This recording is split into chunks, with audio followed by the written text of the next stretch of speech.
Bonjour à tous, bienvenue sur le plateau de l'interview à la une, l'émission de la rédaction de Nice Matin en partenariat avec Radio Émotion. Une émission que j'ai le plaisir de présenter avec Frédéric Maurice, le chef de l'édition Nice Métropole de Nice Matin. Bonjour Frédéric. Bonjour Denis. Notre invité aujourd'hui, Patrick Florence, le directeur général de Nice Eco Stadium. C'est la société qui exploite le stade Alliance Riviera. Bonjour Patrick Florence. Bonjour Denis. Alors Patrick Florence, le stade Alliance Riviera va fêter ses 10 ans. Il accueille ces jours-ci un événement absolument exceptionnel avec la Coupe du Monde de rugby. Alors avant qu'on démarre, on va rappeler les dates et les échéances qui nous attendent. Donc dès ce soir, Pays de Galles, Portugal à 17h45. Demain dimanche 17 septembre, Angleterre-Japon à 21h. Mercredi 20 septembre à 17h45, Italie-Uruguay. Et enfin dimanche 24 septembre à 17h45, Écosse-Tonga. Alors Patrick Florence, comment vous abordez cette échéance et ces 4 rencontres de poule qui vont se disputer à l'Alliance ? On l'aborde, je dis on parce que j'inclus toute l'équipe qui travaille dessus sur l'Alliance Riviera. On l'aborde avec beaucoup d'impatience, avec beaucoup de travail en amont avec les équipes du comité d'organisation France 2023. Et écoutez, normalement tout est prêt, donc avec une certaine sérénité, mais après le sel de l'événementiel, c'est que tout ne se prévoit pas forcément à l'avance. Donc le stade est prêt, pas de problème. Le stade est prêt, je vous confirme. Frédéric. 4 rencontres à guichet fermé dans un laps de temps aussi court, c'est une première pour l'Alliance. Oui, c'est effectivement très concentré. Je crois que d'ailleurs de tous les stades de la Coupe du Monde, c'est l'Alliance Riviera qui a le calendrier le plus resserré. Ah ouais. Bon, il faut effectivement composer avec. Au moins, on va pas avoir le temps de fléchir. Effectivement, s'il y a des ajustements à faire, parce qu'on s'aperçoit dès le premier match qu'il y a, bien que le stade soit prêt, des ajustements à opérer, on doit les opérer immédiatement. Mais bon, voilà, ça fait partie de notre métier. Justement, les premières rencontres ont été un peu ternies. On pense à Bordeaux et surtout au Vélodrome de Marseille, ternies par des petits problèmes de fonctionnement, en particulier des problèmes d'accès.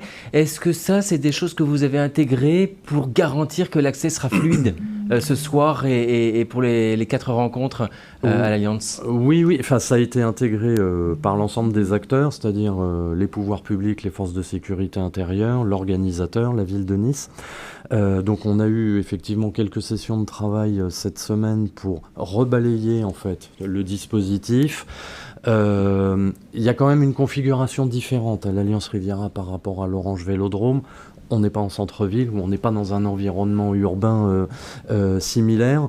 Et bon, après, l'organisateur a intégré des éléments complémentaires, des communications auprès des acheteurs de billets par SMS, par mail, qui vont être faites avant les matchs en demandant de se présenter, enfin de ne pas attendre le dernier moment. C'est ça le problème, pour c'est se que les présenter supporters au stade. attendent le dernier moment apparemment. Exactement, la régie Ligne d'Azur avec la métropole et la ville mettent un très gros dispositif. Ouais. Je crois qu'il est sans commune mesure avec les événements, les événements qu'on a accueillis à l'Alliance avant. En termes de dimensionnement, donc personnellement je ne suis pas inquiet, je pense pas qu'on le soit. Après on va être très attentif à la façon dont ça se passe. Il y a 2 petites questions complémentaires par rapport à ça, c'est que vous accueillez beaucoup de supporters qui viennent de l'extérieur, donc ils viendront moins en voiture. Oui. Donc c'est la raison pour laquelle la régie Ligne d'Azur a revu son cadencement, même par rapport au méga concert de cet été, c'est-à-dire qu'il y avait beaucoup de gens qui venaient en voiture, là ça sera moins le cas, donc on compte davantage sur les trams. Hein.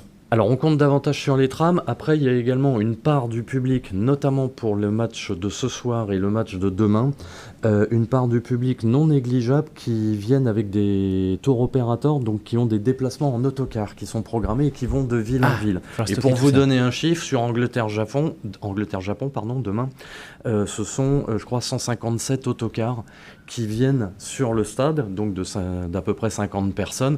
Donc en fait c'est un report de ce qu'on a habituellement, on va dire ça comme ça, de ce qu'on a habituellement sur les parcs de stationnement. Ouais. Et encore plus important, est-ce que vous aurez assez de bière ? Parce qu'on a vu que certains stades avaient été à court. Écoutez, normalement oui. Après, le partenaire bière est un petit peu différent. C'est une bière japonaise est un petit peu différent de celui qui a l'habitude d'opérer. Il y a quelques réglages à faire également C'est très précis et très technique. Hein. Il y a quelques réglages à faire en termes de pression et en termes de température, et je crois qu'il y avait eu quelques difficultés de réglage qui rendaient certains fûts inutilisables. Donc ça c'est intégré, on en a reparlé avec l'organisateur, puisque c'est lui qui pilote l'ensemble, avec le prestataire buvette de l'organisateur. Logiquement, ça devrait aller. Il devrait y avoir de quoi s'hydrater. Absolument. Dernière question par rapport à ça. Mercredi, ça va être un match un peu compliqué, j'imagine, parce qu'on sera en pleine semaine. Le stade ouvrira au moment où c'est la fermeture des bureaux. Là aussi, ça nécessite des réglages particuliers. On est à 17h45, donc oui, mercredi. le dispositif va être similaire à celui qui est mis en place là pour les 2 matchs de ce week-end. Il y a effectivement une coactivité, on va dire ça comme ça, routière qui risque de se présenter. Je dirais que ça va être au final ce qu'on connaît sur des grands matchs de l'OGC Nice que l'on a pu avoir en semaine en Coupe d'Europe ou sur d'autres événements, les concerts, vous en parliez tout à l'heure, on en a eu en jour de semaine dans le passé. Ouais. Alors du rugby, on va passer au foot. Dans quel état les footballeurs de l'OGC Nice vont-ils retrouver le stade à l'issue de ces 4 matchs? Jeudi soir au stade Pierre-Mauroy, on a vu des pans entiers de la pelouse arrachés. Est-ce que c'est un risque? On a replaqué une nouvelle pelouse début août, après la période des concerts. Celle-ci s'est très bien comportée tout au long du mois d'août. Le club l'a plutôt d'ailleurs bien noté. Vous savez qu'il y a une notation demandée par la LFP, etc. Bon. La pelouse que l'on a mis est vraiment du haut de gamme. On a une épaisseur de tapis qui est plus importante que sur d'autres stades. Alors, je ne connais pas ce qui a été mis à Lille, donc je vais éviter de faire des comparaisons. En revanche, on a une épaisseur de tapis qui garantit normalement un certain poids et une certaine tenue. Après, voilà, on a pris toutes les dispositions pour. On a néanmoins souffert, notre pelouse a beaucoup souffert des vagues de chaleur successives depuis début août. Et on a quelques espaces qui vont paraître, mais c'est purement esthétique, un peu moins jolis que le reste. Voilà, 4 matchs plus les entraînements avant, puisqu'on a à chaque fois, on l'avait hier pour les 3 des 4 sélections qui jouaient ce week-end. Avant chaque match, on a effectivement ce qu'on appelle les Captain Run, donc des entraînements qui ne sont pas des entraînements très poussés, hein, c'est vraiment plus de l'échauffement et de la prise de connaissance. Normalement, les dispositions sont prises. On fera un bilan en cours au fur et à mesure des matchs et puis on verra à la fin. Et vous ne changez pas de pelouse après la Coupe du Monde, hein. Ça sera la même pour le GC Nice à l'issue. Hein. En fait, dans l'avenant au contrat de partenariat qu'on a signé avec la ville et qui est spécifique aux conditions d'accueil de la Coupe du Monde, des matchs de la Coupe du Monde France 2023, il y a des dispositions qui sont prévues. Donc, à l'issue du tournoi, on verra avec la ville comment on articule ces dispositions. Pourquoi c'est un avenant? Parce qu'en fait, c'est la ville qui avait contractualisé avec France 2023, l'organisateur, et c'est comme ça dans toutes les villes, les conditions de mise à disposition du stade. Donc voilà, après on va voir ça avec la ville de Nice, et on va voir encore une fois selon la façon dont la pelouse a réagi. D'accord. Alors, est-ce que l'Alliance Riviera est trop grand pour l'OGC Nice? L'OGC Nice, c'est la 16e fréquentation de Ligue 1. Est-ce que c'est un sujet? Non, je pense pas qu'il soit trop grand. Il y a quand même eu, je pense que vous y étiez, vous en avez profité également, un certain nombre de matchs avec des jauges pleines et une ambiance particulièrement intense et avec un vrai public derrière son équipe.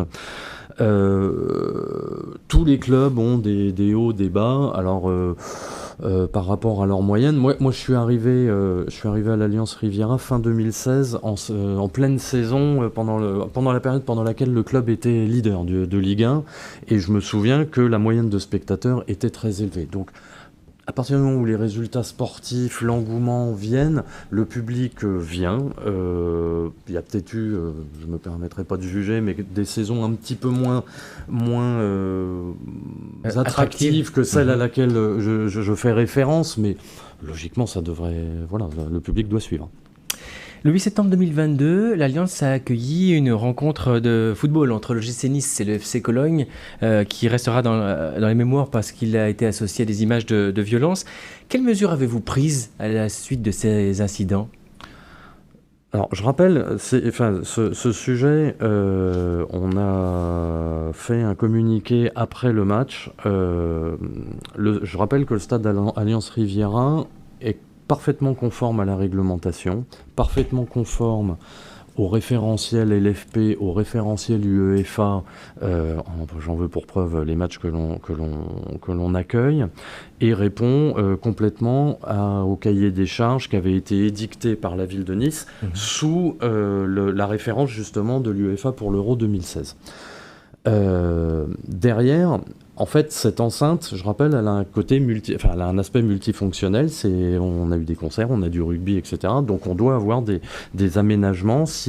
Par rapport à la configuration initiale, si aménagement il doit y avoir, on doit avoir des aménagements réversibles. Néanmoins, les conditions d'accueil des supporters relèvent d'abord de l'organisateur et des pouvoirs publics. Nous, en fait, je veux dire, c'est exactement le même sujet que les filets un an plus tôt, au moment de Nice-Marseille. Les filets, on a été vilipendés sur le fait que, soi-disant, on n'avait pas voulu mettre de filets. Les filets, c'est à l'organisateur de les mettre s'il juge que son public n'a pas ou n'aura pas le comportement adapté. Nous, on aide, on assiste, on vérifie que par rapport à l'infrastructure, ça ne va pas toucher à la sécurité du public. Ça va être la même chose s'il doit y avoir des aménagements complémentaires décidés en réaction ou en prévision plutôt de futurs matchs européens. S'il doit y avoir des sectorisations complémentaires, j'ai pas de raison de principe de m'y opposer, mais il faut que ça respecte la réglementation, il ne faut pas que ça touche l'ouvrage, et il y a un impact également qui peut avoir lieu sur la jauge. D'accord, donc vous êtes resté dans une configuration standard, et c'est aux organisateurs des événements, quels qu'ils soient, de prendre les mesures. On les assiste, adaptées. J'ai aucun problème pour travailler avec eux, et on a eu des échanges à la fois avec le club et à la fois avec les pouvoirs publics. J'ai participé effectivement à une réunion en préfecture sur le sujet, mais tout le monde s'accorde à dire que ce n'est pas au propriétaire et à l'exploitant du stade de s'adapter au public. Nous, on remet une enceinte aux organisateurs. Ah, bien sûr, bien sûr. Quel regard vous avez porté sur d'autres événements, d'autres incidents comme ceux dont on vient de parler, ceux qui se sont produits le 28 mai 2022 lors de la finale de la Champions League à Paris et à Saint-Denis? On avait vu aussi là aussi des scènes de violence, etc. Est-ce que c'est des choses que vous avez intégrées ou là encore vous livrez une enceinte qui est aux normes et après à chaque organisateur de s'adapter? Non, enfin, je veux pas que mes propos par rapport à la question d'avant soient pris que sur le principe je me défausse de tout. Non, c'est un contrat, quoi. On a un contrat, on a des dispositions. Exactement. Après, pour revenir à votre question, c'est évidemment des images que tout le monde regrette et que personne n'a envie de voir autour d'un stade. Là également, de ce que j'en sais et de ce que j'en ai compris, une part importante des causes de ce à quoi c'est arrivé, c'est d'une part un sujet de revente de billetterie au noir avec des personnes qui n'avaient rien à faire autour du stade ou qui en tout cas se sont fait avoir au moment où elles ont racheté. Premièrement, plus de monde que prévu. Et puis deuxièmement, quand même, me semble-t-il, quelques défaillances d'organisation de l'UEFA, qui était l'organisateur de l'UEFA Champions League. Encore une fois, c'est l'organisateur sur qui ça repose. Votre regard de spécialiste, il vous fait dire quoi sur les Jeux Olympiques qui approchent? On a parfois des doutes, etc. Vous pensez que la France sera prête? Vous êtes associé, vous, à la réflexion, à des événements autour de ça? Alors, nous allons accueillir 6 matchs des tournois masculins et féminins de football des JO de Paris, donc ce sera sur les 10 derniers jours de juillet 2024, dont un match d'ailleurs de l'équipe de France masculine. Donc à ce titre, évidemment, on est associé, on travaille avec les équipes de Paris 2024 sur la mise en configuration du site pour accueillir ces rencontres. Donc ça va être un peu comme la Coupe du Monde, on va se retrouver dans le même aspect où il faut qu'on démonte la sectorisation, il faut qu'on demande au club d'enlever ses filets. Ensuite, il y a des adaptations qui sont généralement faites sur toutes les parties médias, tribunes de presse, etc. Bon voilà, oui, on est associé. Votre question était plus sur les flux, j'imagine, et sur la sécurité. Il n'y a pas encore eu énormément, en tout cas pour Nice, de réunions sur le sujet. Ça va venir après avec la préfecture. Et chaque chose en son temps. Je pense. Alors, on va passer du sport au concert. Le 29 juillet dernier, l'Alliance Riviera a accueilli le dernier concert de la tournée de Mylène Farmer. On regarde un extrait.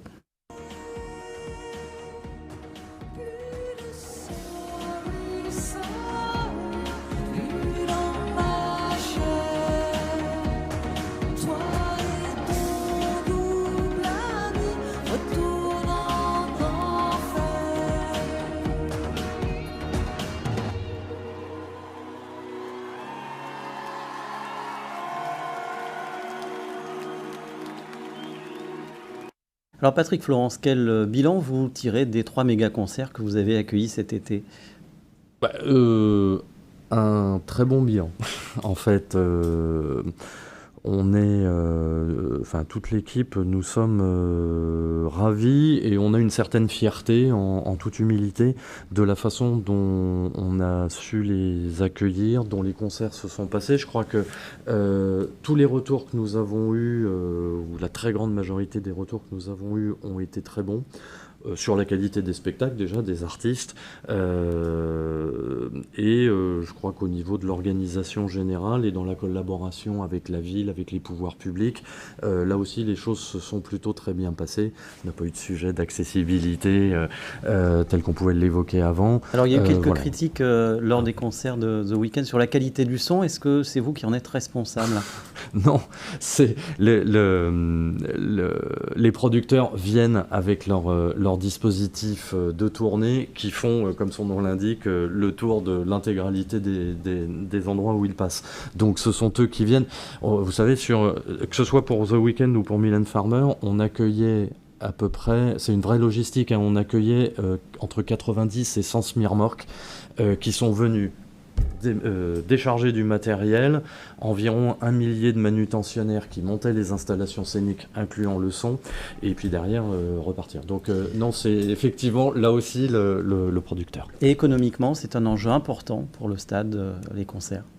Oui, c'est un enjeu important économiquement, bien sûr, puisque ça fait partie... en fait, en 2 mots, hein, le contrat de partenariat que l'on a avec la ville de Nice nous verse une redevance, mais qui ne correspond pas, et c'est prévu comme ça, c'est normal, qui ne correspond pas au coût d'exploitation du stade. Donc l'écart entre les deux, on doit le compenser avec de l'activité événementielle, dont les concerts, et effectivement, les concerts au même titre que des matchs de l'équipe de France, du 15 de France de rugby, ou d'autres événements d'entreprise, ça fait partie effectivement de l'économie générale de la société. Vous parlez d'autres événements, quels sont les types d'événements qui sont organisés tout au long de l'année à l'Alliance Riviera? Bon, on a une obligation, et c'est tout à fait normal, qui est une priorité absolue à donner sur les matchs du club résident, l'OGC Nice. Donc, on doit faire en fonction du calendrier sportif de l'OGC Nice. Ce qui fait que les grands événements, on les concentre plutôt, alors tant que ça n'est pas du foot, mais on les concentre plutôt sur l'été, puisque c'est beaucoup plus simple en termes d'organisation, de pelouse, etc. Ensuite, tout au long de l'année, nous avons effectivement un certain nombre d'événements qui sont des événements d'entreprise, qui peuvent être des salons. On a eu des salons grand public pendant quelques années, nous accueillions Moto Expo, si vous vous souvenez, qui était au printemps. Et donc on a grosso modo une centaine d'événements par an, en dehors de ceux que je vous indiquais, qui sont ces événements d'entreprise, des événements corporate, des tournages. On a eu quelques tournages de publicité, de films, etc. Pour revenir un instant sur les concerts, est-ce que vous êtes en pourparlers pour accueillir d'autres méga-concerts comme cela? Alors oui, on a 2 options aujourd'hui qui sont sur le calendrier. Alors après, qui dit option ne veut pas forcément dire que ça va se concrétiser, mais on a effectivement 2 productions avec lesquelles nous sommes pour l'instant en discussion.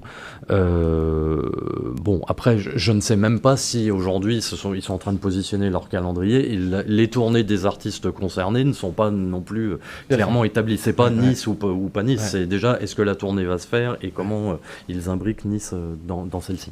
Donc vous ne direz pas de qui il s'agit? Non. Est-ce qu'on peut imaginer avoir des méga concerts comme cela tous les étés maintenant à l'Alliance? On espère. On espère. On y travaille. On espère. Après, voilà, je sais qu'il y a beaucoup d'attentes de tout le monde sur ce sujet, qu'on a eu un certain nombre de reproches. À juste titre, peuvent considérer certains. Je voudrais, si vous permettez, juste donner quelques éléments de contexte. On a une jauge de 36 000 spectateurs qui peut, c'est la question que vous posiez tout à l'heure, paraître un peu grande pour certains matchs de football, qui en revanche pour les méga-concerts et pour les producteurs souvent nous est reproché comme étant trop faible. Et notre position géographique à côté de Marseille fait que les producteurs souvent privilégient Marseille. C'est pour ça que Muse va au Vélodrome et pas à Nice. Exactement. Quoi. Ça a été le cas d'Indochine également, qui avait fait une tournée des stades en 2022 et qui n'a pas voulu venir à Nice. Dieu sait pourtant qu'on a essayé. Et je vais prendre je vais illustrer par deux exemples. Le premier qui est Mylène Farmer. Mylène Farmer ne devait pas venir à Nice. Je peux vous assurer qu'on a rattrapé les producteurs, pardonnez-moi l'image, mais par le col. C'est une date qui a été rajoutée. Ouais, c'est une date qui a été rajoutée après. Il a fallu on s'est positionné en organisateur, enfin en diffuseur, donc on a été à risque sur la billetterie. Donc il a fallu présenter le dossier à nos actionnaires qui ont suivi, mais en disant s'il y a bien une artiste sur laquelle ça va marcher, c'est celle-ci. Je ne vous cache pas que je n'ai pas été à l'aise jusqu'à 3 semaines, 1 mois, puisqu'il restait encore beaucoup de billets en vente. À 1 mois de l'événement, on était à peu près à 27 000 ventes et il y a eu une vraie accélération, heureusement, sur les dernières semaines. Mais sinon, on faisait ce concert à perte. Donc, il y a un vrai risque. Et puis, en plus, on est sur des volumes financiers qui sont importants. Ça, c'est la première illustration. La deuxième, je vais être plus bref. Si je compare à Bordeaux, le Matmut Atlantique, qui a une jauge légèrement supérieure à nous, et ils sont à peu près à 42 000 spectateurs, ils n'ont pas de concurrence de zone de chalandise, on va appeler ça comme ça, autour, comme nous, on peut l'avoir avec Marseille. Bordeaux a beaucoup plus de facilité à accueillir des concerts et ce sont les mêmes équipes commerciales qui s'y collent puisque les 2 stades sont dans le réseau Vinci Stadium, Stade de France, et c'est la direction programmation de cette entité qui pilote les relations avec les producteurs musicaux. Voilà. D'accord. Alors on va parler un petit peu de la gestion du stade. Quelle est la différence que vous pouvez nous expliquer entre la société Nice Eco Stadium et le stade Alliance Riviera? Le stade est l'infrastructure, le bâtiment, avec sa dénomination Alliance Riviera, puisque c'est un contrat de naming que Nice Eco Stadium a signé avec Alliance France. Donc c'est le fait de pouvoir accoler, de permettre à Alliance d'accoler son nom et d'avoir ce qu'on appelle un bloc marque, Alliance Riviera, une exclusivité d'utilisation, etc.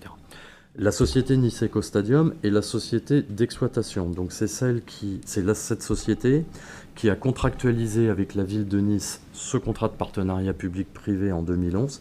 Et ce contrat, d'une durée de 30 ans au global, incluait la conception, la construction, le financement et donc l'exploitation. C'est un modèle concessif assez traditionnel finalement. Bien sûr. Et justement à ce sujet, il se dit que ce stade coûte excessivement cher aux Niçois. Quelle est la réalité ?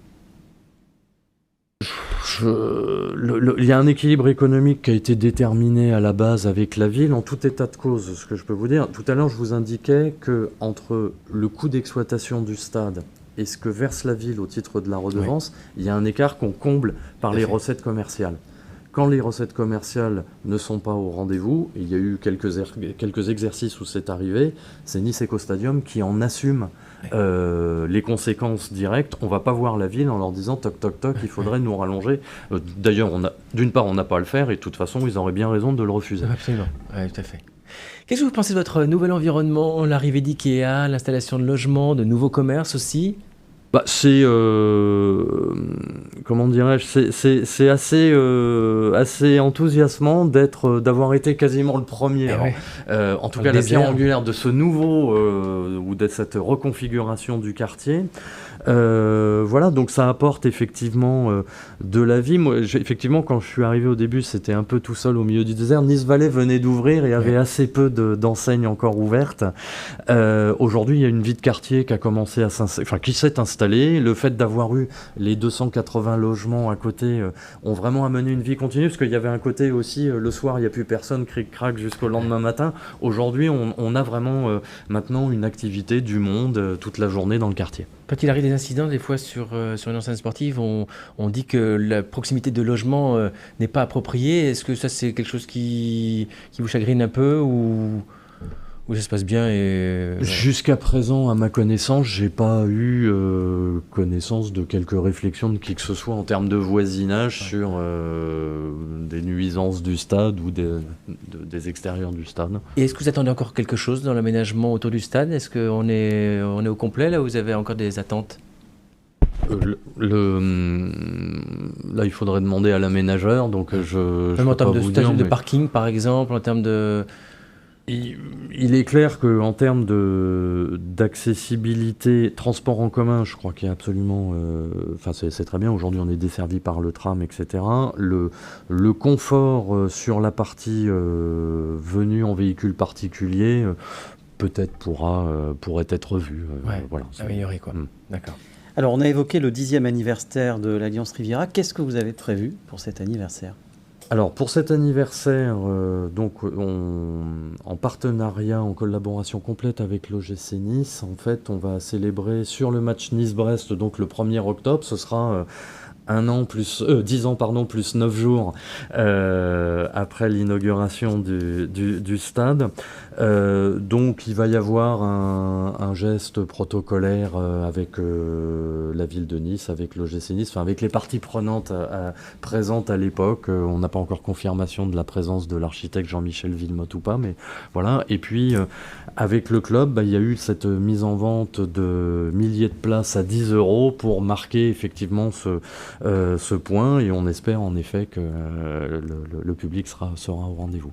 Alors si vous deviez dégager les forces et les faiblesses de l'Alliance Riviera après 10 ans, qu'est-ce que vous mettriez en exergue ? On en a beaucoup parlé là précédemment. Je crois que les forces, c'est un stade moderne, un stade modulable dont les organisateurs, je pense aux producteurs et ceux qui sont venus cet été nous l'ont rappelé. Je pense à la FFF qui aime beaucoup venir. Je fais juste un aparté, 18 novembre, on va accueillir le match France-Gibraltar. C'est la 5e fois que les Bleus vont venir à l'Alliance Riviera, donc en 10 ans. Et je ne crois pas me tromper en disant qu'on doit être le stade de province sur lequel les Bleus sont venus le plus sur ces 10 dernières années. Fin de la parenthèse. Donc les organisateurs louent plutôt la qualité de l'équipement et encore une fois cette facilité de se l'approprier et sa modularité. Ses faiblesses, je dirais, il y a encore, je pense, quelques progrès en termes d'accessibilité, mais tout n'est pas figé dans le plan d'accessibilité, puisque les parkings qu'on utilise sont quand même des espaces qui sont pour certains provisoires. Je pense au parking du Mine, par exemple, ou à celui de Lingostière. Voilà, je dirais que c'est peut-être sa faiblesse majeure. Alors, on va passer à la question personnelle, Frédéric Maurice.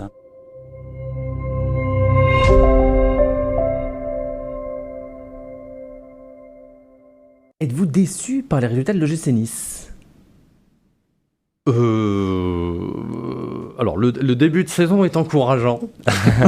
Par rapport à la fin de la précédente ?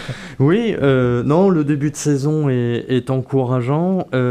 Moi, j'ai beaucoup apprécié le recrutement. Alors, je suis pas spécialiste en foot, donc vu de ma fenêtre, j'ai beaucoup apprécié le recrutement qui s'est fait de façon, je dirais, plus discrète, plus confidentielle, et de ce que je connais un petit peu du foot ou de ce que j'ai pu suivre à titre personnel, assez souvent ça permet d'avoir, j'ai trouvé ça équilibré dans ce que j'en ai compris en termes de qualité de recrutement, et souvent ça laisse augurer des saisons sportives meilleures que celles qu'on s'attendait. Donc j'espère effectivement que ça va être le cas. Après, sur les années passées, c'est comme tout club de foot, il y a des hauts, il y a des bas. Je me rappelle, moi je suis arrivé, c'était la meilleure saison depuis longtemps, je ne saurais pas dire quand. Il y a eu quand même quelques saisons et quelques événements qui ont été particulièrement appréciables. Enfin, le parcours en Coupe de France en 2022, d'avoir la victoire contre l'OM en quart, la qualification en demi contre Versailles, enfin, c'était des vraies célébrations. Donc, comme tout supporter, les défaites déçoivent et les victoires, on est ravis. Merci beaucoup Patrick Florence. Merci à vous. Merci Frédéric Maurice. Merci à Sophie Doncé et Philippe Bertini pour la réalisation de cette émission, à Christelle Benjamin pour sa préparation. On se retrouve samedi prochain pour une nouvelle édition de l'interview à la une. Alors en attendant, bon match ce soir à l'Alliance Riviera. Merci. Bonne journée et bon week-end à tous.